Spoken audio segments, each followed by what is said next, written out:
안녕하세요. 아름다운 연세S 대표원장 김상민입니다.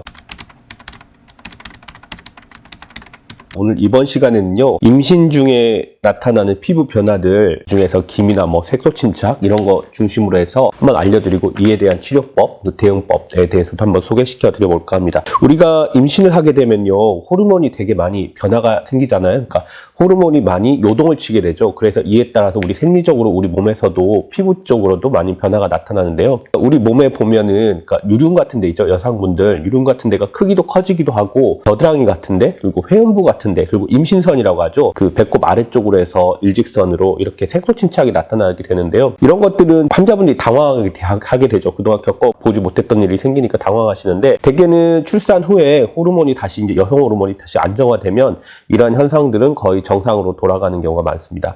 그리고 두 번째로 나타나는 현상이 이 기미가 좀 심해지게 되죠. 우리 외래에서도 보면은 임신하셨을 때 기미가 심해지셨다고 오시는 분들이 많은데, 여성 호르몬이 생애에 있어서 가장 그 10개월 동안 높은 수치로 올라가게 되는데요. 이런 여성 호르몬들은 그 멜라닌 생성 호르몬을 자극하게 되고, 이게 또 멜라닌을 자극해가지고 얼굴에 있는 기미가 심해지게 됩니다. 기미가 아니어도 평상시에 주근깨나 잡티 같은 게 있으셨던 분들이 있잖아요. 주근깨나 잡티가 더 심해지게 됩니다. 출산하고 한 1년 정도가 되면 많이 흐려지게 됩니다. 출산하고 나서 한 6개월에서 1년을 지켜보았는데도 불구하고 기미가 별로 호전이 없고 그대로 남았다면은, 그러한 기미나 주근깨 잡티는 이제 둘째를 출산하거나 셋째를 출산하게 되면은 누적돼서 더 심해지는 경우가 많아요. 출산하시고 한 1년 정도 지켜보시다가 심적으로도 안정화가 되고 생활도 안정화되었을 때 가까운 피부과 방문하셔가지고 한번 치료를 해보시는 게 좋습니다. 그러면 흐려지실 수가 있다고 생각되고요. 임신했을 때 이런 변화가 나타나면 좀 어려운 게 뭐냐면, 초반기 있잖아요. 그때는 아이들의 기관이 형성되는 시기거든요. 그래서 잘못된 약물이나 외용제 잘못 써서도 기관 형성이 엇나가게 되면 기형아가 유발될 수 있기 때문에 되게 조심스럽죠. 그리고 피부과 관리 같은 경우는 몸에 전기가 통하는 시술들이 많이 있잖아요. 그렇기 때문에 피부과에서도 별로 치료를 권하지를 않습니다. 그래서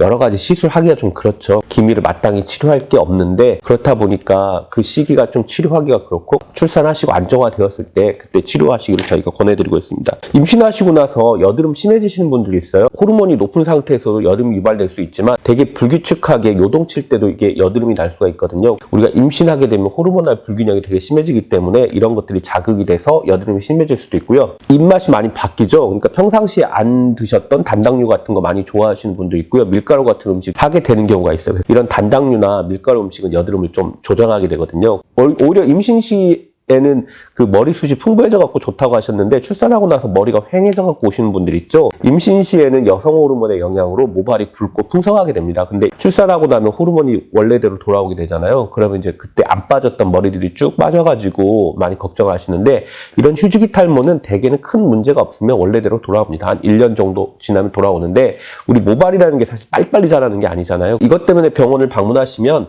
상품명으로 판토가나 판토실 이런 거 있거든요. 이게 이제 독일의 맥주 공장에서 일하던 분들, 그 효모 성분들 이런 것들 때문에 모발이 풍부한 분들이 많았는데 거기서 나온 건데, 그래서 이거는 그냥 비타민 제제이기 때문에 하루 3번 정도 드시면 풍성해지는데 많이 도움이 되고요. 임신했을 때 가장 많이 걱정하시는 게 튼살이죠. 튼살, 팽창선조라고 하는데요. 또 임신 시기에 너무 많이 과잉 영양분을 섭취하시는 경우에는 또 체중이 많이 늘잖아요. 한 20kg. 피부라는 게 견딜 수 있는 한계가 있잖아요. 피부가 찢어져서 생기는 게 튼살인데, 튼살은 보면 초기 6개월에는 이게 홍색을 띠죠. 약간 붉은색을 띠면서 핑크색을 띠면서 약간 피부가 이렇게 파여있는 듯한 느낌을 주다가 한 6개월 정도 지나면 하얀색으로 바뀌게 되죠. 그래서 이게 처음에는 홍색 선조라고 하고 나중에는 백색 팽창 선조라고 하는데, 홍색 띌 때는 치료가 가능해요. 그래서 이때 오시면 병원에서 레이저 하시는 병원들도 있고, 임신 시기에는 또 이런 레이저 하기 힘드니까 보습제 같은 거, 유연제 같은 거 많이 발라주시면 좋고요. 이게 흰색으로 바뀌면 사실 요즘에 의사들도 피코 레이저 나오면서 이걸 많이 치료하시는데 비용도 비싸기도 비싸지만 아마 기대하시는 것만큼 그렇게 효과는 없을 거예요. 이 튼살은